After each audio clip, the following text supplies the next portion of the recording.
All right, everybody, on behalf of Trident Title, Performance Title, and Synergy Title, I want to welcome you guys back to Better Call Paul. We are officially over a year of Better Call Pauls. I think last week was our 1-year anniversary and we didn't properly celebrate. So this is crazy, but welcome back. We want to talk today. It's going to be a quick one today, but I want to just touch on 3 topics that are very similar that we are seeing a lot of come across in the offices. And usually they're getting caught before it actually gets to contract or before it gets too far and gets messy. But the 3 things that we're going to talk about today are number 1, hard money, number 2, seller financing, and number 3, the phantom cash contract, and kind of how they affect the buyer, the seller, the agents, title, and all those kind of things. So Paul, I have like just a list of my own little things that I want to ask you, but if there's anything you want to add in, obviously you're the one that knows this stuff. But basically, so you guys understand what we've been seeing. We've always seen kind of hard money and seller financing be a very small percentage of deals, especially in the normal price range, not the high end. I guess some of the high end has some more seller financing, but one of the things we've been seeing a lot of is a contract comes in as cash when it's not cash. And there have been lenders that we won't mention names of that are telling their buyers so that they can compete, just put cash on the contract. Don't worry, I'll get you closed. We'll figure it out. And then some of them don't close, right? Or they get to the point where they realize, oh crap, we messed up. We can't actually close this thing. And then all of a sudden it comes kind of tumbling down. And because they put cash and not financing, it eliminates a lot of the outs for that buyer. So Paul, let's just say something like that happens, and then you can add whatever you want, but let's just say something like that happens. So the contract comes in, the buyer writes cash on the contract, the seller accepts that deal, one of many because it's cash and the others might have been financing. And then they get to the point all of a sudden where, for whatever reason, the buyer can't qualify or, the amounts aren't right or whatever, and then they need to find a way out.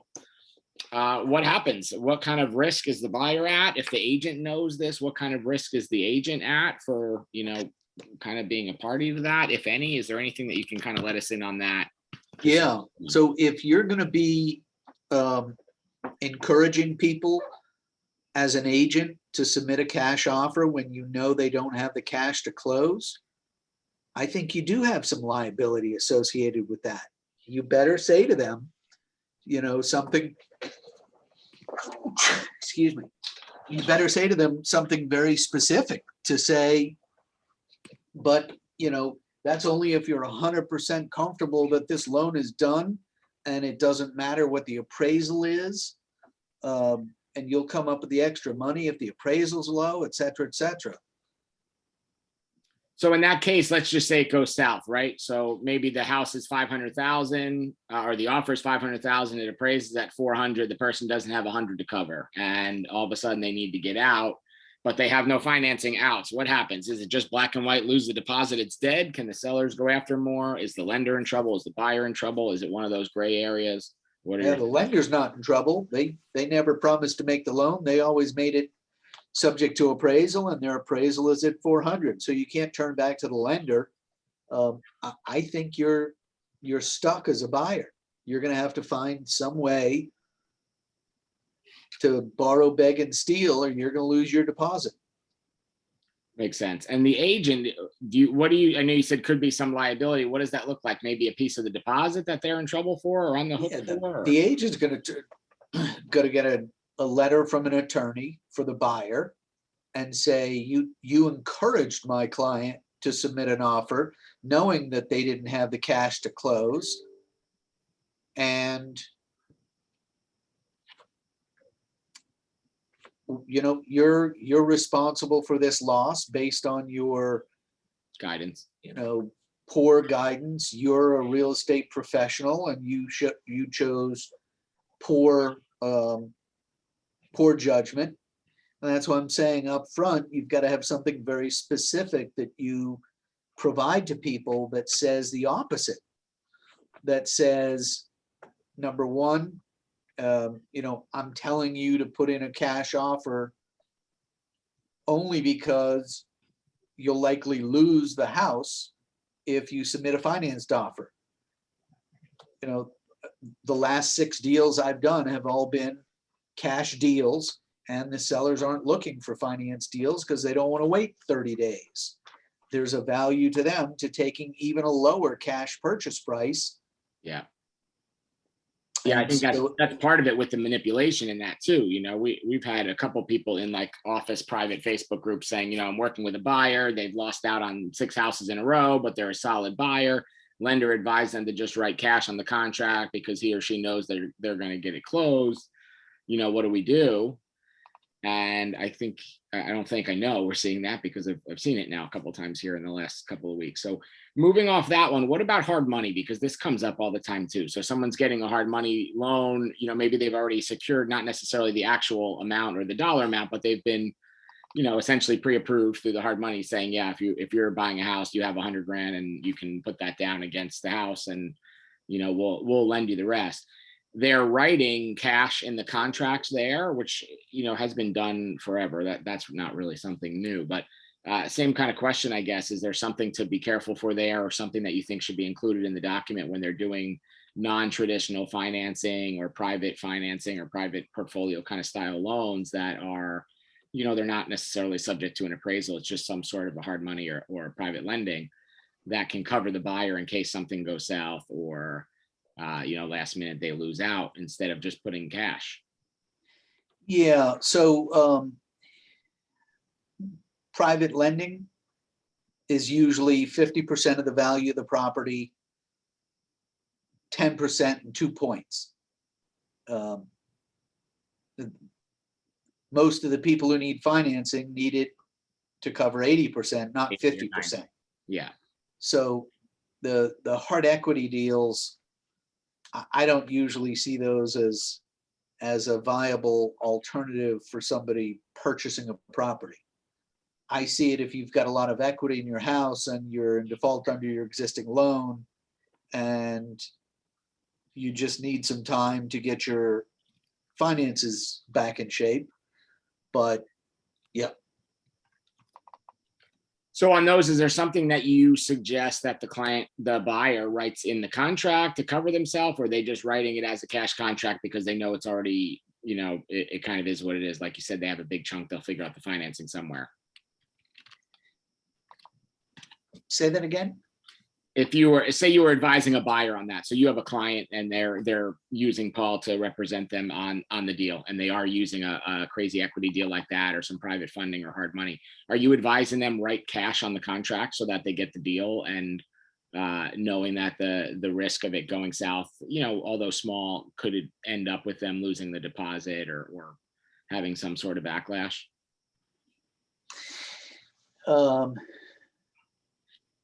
Yeah, I mean, I'm always concerned for the buyer to, number one, protect their deposit over other things. I mean, there's always another house, but there's not always more deposit money.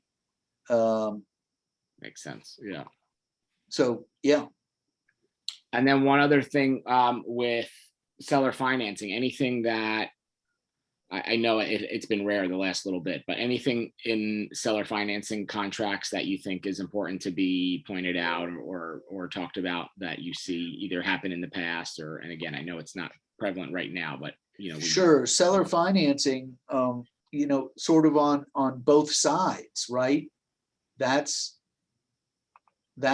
a real problem for sellers too. Just because you're doing seller financing doesn't mean that you don't have to abide by the CFPB rules.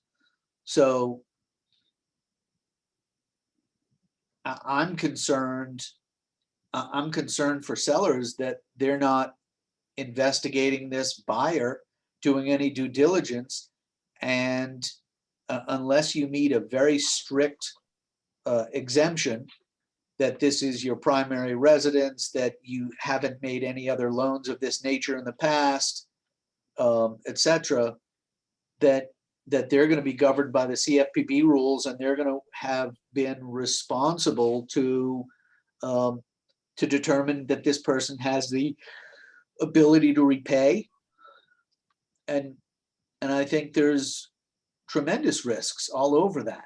So not just a handshake there, the seller is kind of responsible for doing some due diligence and figuring out credit and assets and income and things like that. Yeah, to do an analysis, a real analysis. That's my belief is that, and there are some people who aren't going to do an analysis, and what's going to happen to them is they're going to end up not being able to collect their money. Somebody's going to file suit, and some jerk attorney is going to turn back to them and say, you're not entitled to collect interest on the money, and might not even be able to collect principal of your money. Interesting. So what do you, if you're dealing with a seller or a buyer on those either side, do you advise them, to seek advice on that? Or, if you had a client that was a seller, let's say, that came to you and said, Paul, what do I do here? How do you advise that seller to do their due diligence correctly, more than just what they may know? Because, a lot of the people that are doing this, either A, have no idea, B, have never done it before, or C, just don't have time, right? Usually the person that has money available to do a seller financing probably has something else going on in life that they're busy with. So, where do they have time to go be the lender? How do you refer that person out, or what do you suggest that they do? Yeah, so number one, if you're going to do seller financing, I wouldn't do it at 80 or 90%. I'd do it at significantly less, so that the people are committed to the deal. I think they should ask for the last 2 years' tax returns, make sure that these people are making enough money that they're not going to have a problem in the long run. I think there are a whole bunch of ways that you can protect yourself by asking some basic questions. Just some of the basic financial questions that lenders ask, really. I mean, right? I do a credit check. I do a judgment search. Has this person defaulted on other payments or assets? Yeah. Makes sense. History repeats itself. Anything else you want to add about hard money seller financing, or the phantom cash deals that we should know or be aware of as we're out there on the streets? As I said, hard money deals are not for purchase unless you're an investor and you know that. That's what, truthfully, that's where we see it coming up. People that are trying to either, get into a fix and flip, or maybe an investment, and they don't necessarily have the cash, or they don't have the financing locked up to do it the right way, or they know that, if they're third in line and they're getting financing, they're just not even going to be looked at. So they're going with hard money and, doing 30, 40, 50% down, like you said, and just getting in there, but they're writing the deal as cash, even though, yes, it's going to come across as cash because the lender or private financier is going to just wire over cash, but it's not really a cash deal. Behind the scenes, there's some sort of a agreement or contract. Yeah. The hard money deals, you've got to be a pretty sophisticated investor to know what you're doing before you start putting that money down. You need to know that there's enough equity post repairs or post whatever you're doing to protect yourself. Yeah, for sure. Anything else you think they should know? Hard money seller financing or phantom cash here? Anybody have any questions on those? If so, type them in the chat or jump on. Give it a couple seconds here. All right, guys. If not, I will see everybody Monday. Monday, we are doing low inventory prospecting, so hope to see everybody on that call. And Paul, thank you as always. Next week with Paul, we're doing tenant occupied properties and lease backs. So we're seeing a lot of that happening with people not knowing where the heck they're going to go when they sell their property. So we will see everybody next week. Paul, thank you. Enjoy the beach. I'll fix my thing whenever, before the next one. You Just got it. Back on the flight and come back. Yeah, thanks. See you guys. Have a good day all. Ryan,